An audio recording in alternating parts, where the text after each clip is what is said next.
കട്ടപ്പനയിൽ മദ്യലഹരിയിലുണ്ടായ ക്രൂര കൊലപാതകം. 70-കാരൻ പ്രശാന്തനെ മർദ്ദിച്ചു കൊന്നത് സുഹൃത്ത്. കൊലപാതകത്തിന്റെ CCTV ദൃശ്യം പുറത്തുവന്നു. കൊല നടത്തിയ ശേഷം പ്രശാന്തന്റെ മൃതദേഹം അയാൾ സാധാരണ കിടക്കാറുള്ളയിടത്തേക്ക് വലിച്ചിടുന്നതും ദൃശ്യങ്ങളിൽ കാണാം. കൊലയാളി കമ്പം സ്വദേശി രമേശ് പാണ്ഡ്യൻ പോലീസ് പിടിയിലാണ്.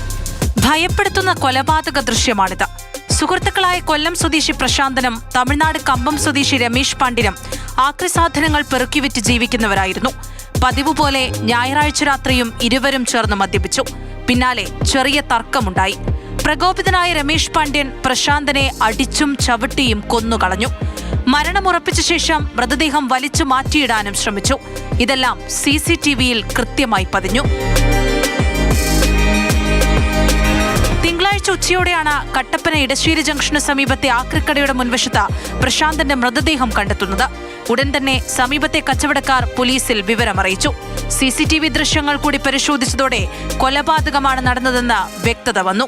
ഇരുവരും തമ്മിലുണ്ടായ തർക്കത്തിനുള്ള കാരണം വ്യക്തമല്ല. കട്ടപ്പനയിൽ നിന്നു തന്നെ പോലീസ് പ്രതിയെ പിടികൂടി. കോടതിയിൽ ഹാജരാക്കിയ പ്രതിയെ റിമാൻഡ് ചെയ്തിരിക്കുകയാണ്. മാതൃഭൂമി ന്യൂസ്, ഇടുക്കി.